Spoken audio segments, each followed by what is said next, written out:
and welcome to DEPHEMEREMBER, your daily ephemera inspiration in December.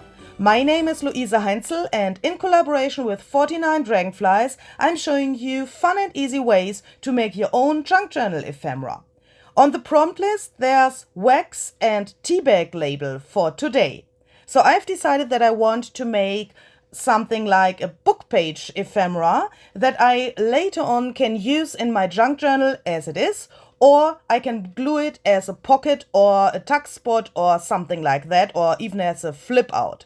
So first of all, I'm going to need a tea bag label. So I've decided to take this tea bag here and remove the label because I had no tea bag labels in my stash anymore. Normally I'm collecting them when I have a cup of tea. Then I always take the tea bag after it's dry and put it into my stash, and the label as well. But obviously I had used them all for my previous craft projects.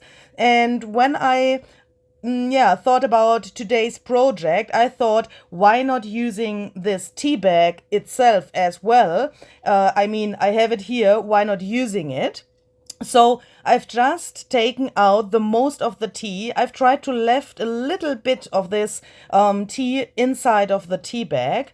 If you perhaps have those empty tea bags, you know, where you can put the loose tea inside, then of course you can do this technique that I'm showing you here as well. Just take the empty tea bag and put some pieces of tea inside so that you have something like this.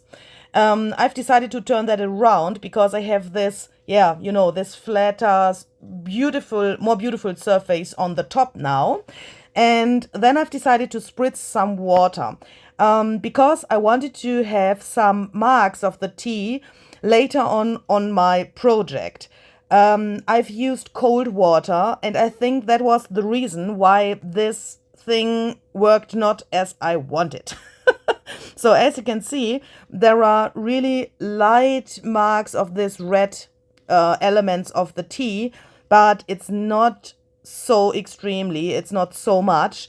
The better way would definitely be to take a small bowl with hot water and carefully put this thing inside so that the tea can, make this reaction that the tea makes, on this normal way, I mean with hot water. Junk journaling is all about experimenting, and DEPHEMEREMBER is all about trying out new things. Use what you have and go on with the things that you have on your desk and that happen on your desk. So I wanted to have some color on this tea bag. That was the plan with the water that I've used before. That didn't work, so I tried to use some ink. This is, let me think about this. What is this? The Forest Moss Distress ink. It's not the oxide. No, it's not the oxide. It's the normal Distress ink, Forest Moss. I've just put some drops of that there to my tea bag. That was way too much, but I haven't realized it until I've used it. But again, I'm living with what I have here now and with this relatively extreme result. And here we have the next letter for the giveaway. All the information about the giveaway is down below in the description box. Be careful, attention. Here is the next letter, so I thought I can give you some more letters after each other here. If you never heard about this giveaway, check out the info box. You can win a really cool prize. Every information that you need to enter is down below. And here we have another letter. So please write that down. You will need that later. So after I have dried this whole thing, it looks like this. And I was really surprised because these brown things there, these brown areas, obviously came from the tea. I don't know what happened. Everything smelled like tea when I dried that. That was really cool. And I got these areas. They are not red like I expected it, but I think this thing looks really cool. And I thought, okay, with this I can live, even if it's not what I wanted, but I can live with this. But I was also curious what will happen if I add more tea. I mean, this distress ink, of course, is water soluble. So that means if I spritz water again now and put my tea on top of this tea bag, because I thought that could be a better result than putting it inside, the distress ink will change a little bit. But I think that's also, this kind of experience that makes junk journaling so special. I mean, you have a result that you like, but you can't stop doing what is in your mind. And then you go on and you try something else.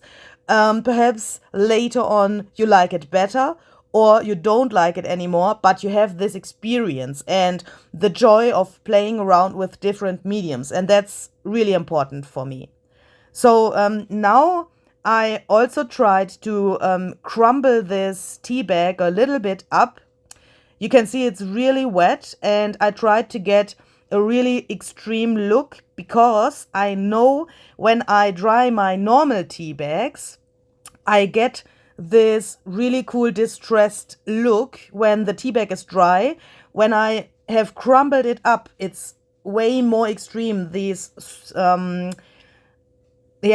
patterns on the tea bag get way more extreme. So I've tried that here, added some more of this distress ink as well, some water to spread the ink. And my hope was that this whole thing looks way more distressed in the end after I have dried that. So I took my heat gun, and then I've realized that that was perhaps not such a good idea, because these little things of the tea were flying around everywhere. Here you can see the rest of them. Everything, every tool that I had on my desk, every paper that was laying around was covered with those little tea thingies. And I thought, oh my gosh, what's that? But as you can see, this result is way more interesting than before. So it was definitely worth it to do this, but I can recommend, if you want to imitate this, take a box, put your tea bag inside, and then dry it inside of this box. So when this tea is flying around, then you have it in the box and not on your desk. And when this was dry, I've realized that this book page looks so cool. Originally, I thought I would only use this book page to dry my tea bag, and use another way more sturdy book page to create my ephemera piece. But then I've decided I have to use this book page. Everything else, makes no sense, because this book page has the right colors. It looks so interesting. All of these marks there that the tea bag has left, and this ink that has bleeded out to the sides was so incredible for me. So I've decided to use this book page to bring my tea bag on top in,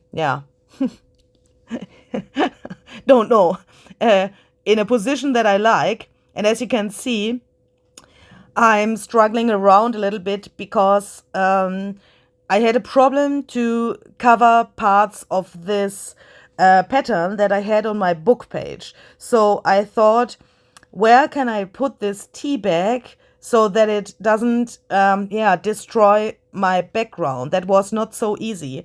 This yellow is really extreme. I was not sure if I want to see so much of this yellow in the end, because my tea bag shall be the not the focal point, because I will use something else as a focal point. But do you know what I mean?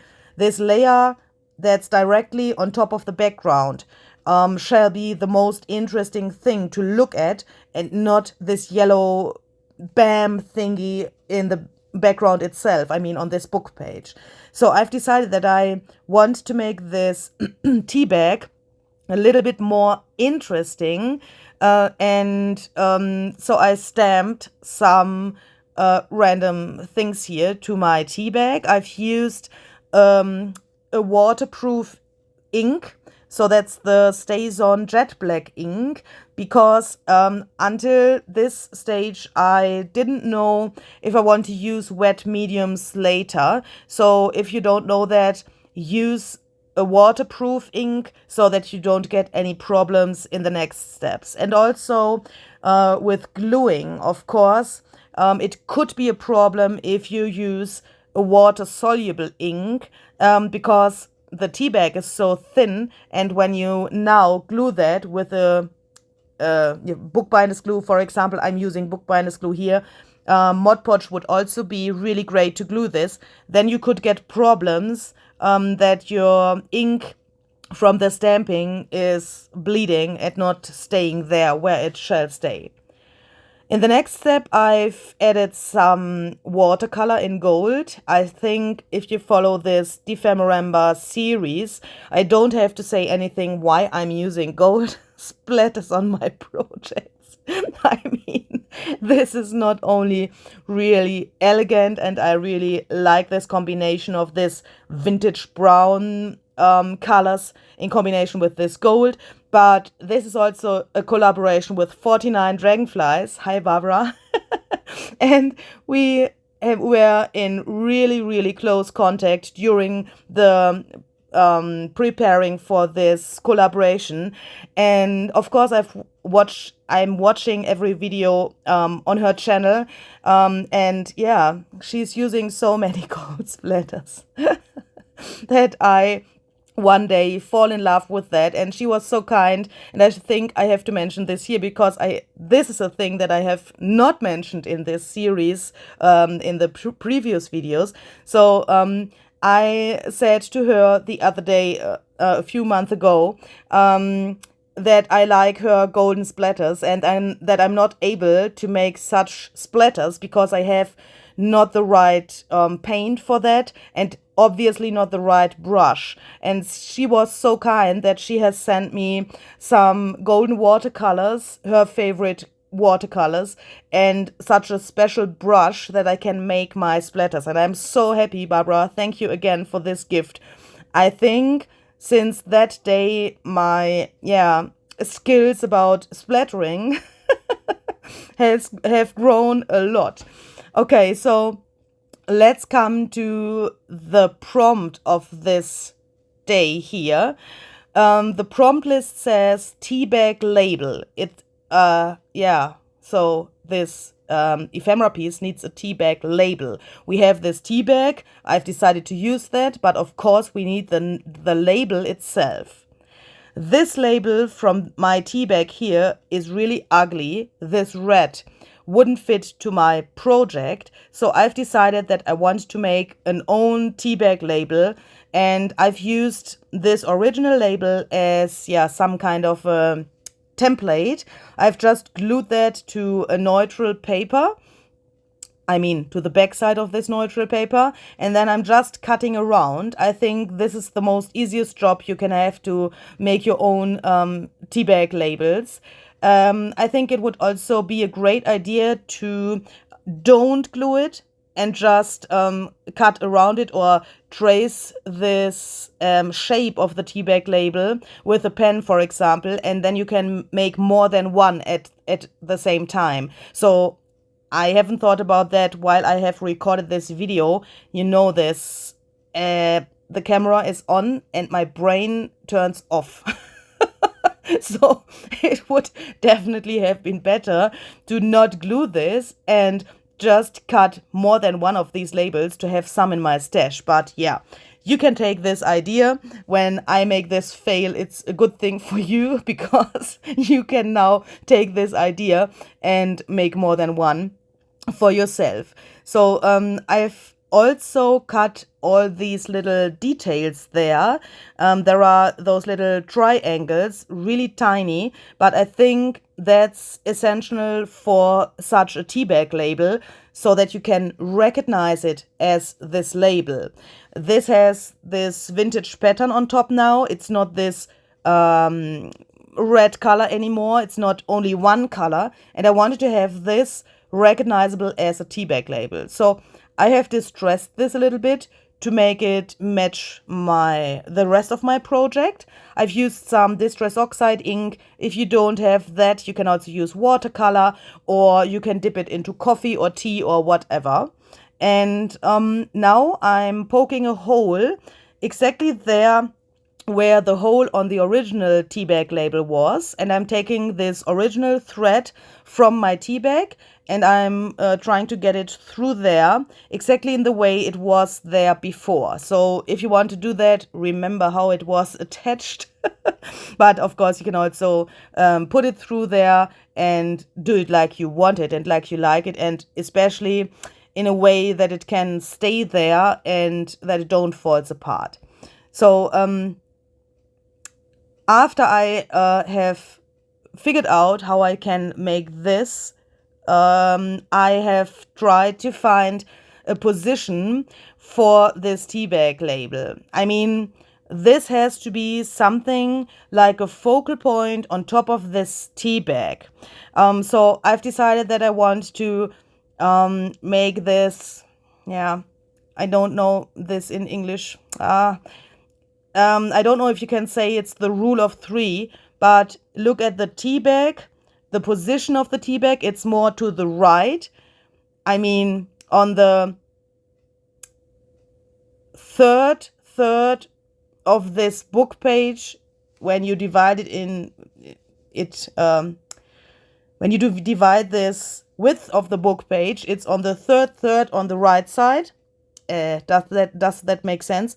And if you divide this tea bag in the other direction, you have this tea bag label not in the middle or somewhere like that, but you have it on the first or second third from the top. Oh, Louise, I don't know if that makes sense, but don't put your things, that is what I want to say, don't put your things directly to the middle of something. I mean, the tea bag directly in the middle of the book page, or the tea bag label directly in the middle of the height of this tea bag. That would make no sense. I mean, that looks not so aesthetic, I think. So for the wax, our prompt list says wax, I've decided to make a wax seal, and I have this thingy there with a dragonfly, and that's the only wax seal I have. But I was so happy that it is a dragonfly, because 49 dragonflies. I think you've realized that I'm a really big fan of Barbara and her work, and this collaboration is really special for me, and I was so glad that she said yes to this idea when I asked her if she would perhaps like to collaborate with me during this whole December. And she said yes. I was so happy. I made a little dance in my craft room, and I wanted to have a piece in my ephemera collection during this December daily series that is dedicated to 49 dragonflies, and I didn't want to have this so obviously. Do you know what I mean? So I've decided to put this dragonfly here, and then I took a butterfly, because you can never have too much butterflies in your junk journal projects. This butterfly comes from my own collection, from my Etsy shop. I have a whole digital printable where you can find this and other butterflies. I will link that down below for you in the description box. And I've just gave this butterfly some new feelers. If you know me, you know I don't like those original feelers of those butterflies. In the printable, you will find those feelers so that you can just cut them out if you want. But I'm always cutting them off and making them new with this material there. And now I want to first show you this wax seal, of course. I really like that. And I really like also those little drops of the wax that I've put next to this wax seal itself. I think that gives this a way more interesting look. And now I'm trying to find the position for the butterfly. Always a problem. And here we have some more letters for the giveaway. So please be careful. Here are more than one letter in this area of the video. I'm just saying that because perhaps you are crafting along with me and you are looking at your desk at the moment or at your project. So please look to the video screen now so that you get all of the letters that are hidden here. And if you have no idea what I'm talking about, giveaway and that stuff, please check out the info box. Every information is down below there so that you can check that out and enter this giveaway. And yeah, after I had found a rough position for this butterfly, I've decided that I want to add a little quote. And yeah, I've backed this white sticker with some black scrapbooking paper to make this pop out a little bit more. The writing of this book page in the background is really extreme, and I wanted to have this quote, yeah, that it pops out really much. And here I'm trying to find the right position. So this says, trust your crazy ideas. And I thought this would be really, really good for this ephemera piece, because this was, yeah, some kind of crazy for me to do this thing. And you can see my fingers, the movement of my fingers. When I had the glue on this quote, I couldn't decide where I want to put it. I mean, originally I had found the position before I've put the glue. That makes sense. But when I had the glue on it, I thought, trust your crazy ideas. Shall we perhaps put this sentiment in the other direction? I mean, in the direction that you wouldn't expect. I thought perhaps here or here or here or here. But then I thought the whole arrangement of the tea bag, the label and the butterfly in this wax is not made for putting this sentiment in this vertical way. So I've decided to go this traditional way and just put it there, because I didn't want to destroy my design. I'm terrible. I know. I'm totally terrible with those things. And also now with the position of this butterfly, I'm terrible. I know. But I think I'm some kind of perfectionist, and that's a thing that goes through my whole life. Barbara said that in her last podcast, and Barbara, I totally agree with you. It's a terrible thing, but it's me. And as you said as well in your podcast, it's you. And we have to move these things around millimeter for millimeter and see where's the right position. Otherwise, we can't be satisfied. I think for people who are not so perfectionists, oh my goodness, this word, it's not imaginable what goes through our head in such a situation. Sometimes I wish I could be more loose with my ephemera pieces, and especially with such artsy pieces, but that's really hard. That's really hard to get to that point when you are like I am. Okay, so let's glue this butterfly down. You have to be a little bit patient if you want to glue a part of the butterfly to this wax. It takes a little time to dry, so place it there, don't move it, and especially please don't try to heat that with your to dry that with your heat gun. I first thought, oh, I can just dry that, but then I realized I have wax there. Yeah, I know it's a crazy tip, but it's a tip. So here you can see some details of this piece that I later on can just glue into my junk journal, or I can use it as a pocket, as a belly band, as a flip out, or even as a journaling card. And here I'm also showing you my desk. As you can see, it's really terrible. The tea is laying everywhere, and I had a really, really hard job to clean my desk after this project. Yeah, so I hope you like this, and I really hope that you want to try this out. This was so much fun. So please make your own experiences and your own creations with this idea. So here I'm showing you some, yeah, you can imagine how this would look in a junk journal. Hopefully we will see tomorrow. Thank you very much for watching. Bye bye.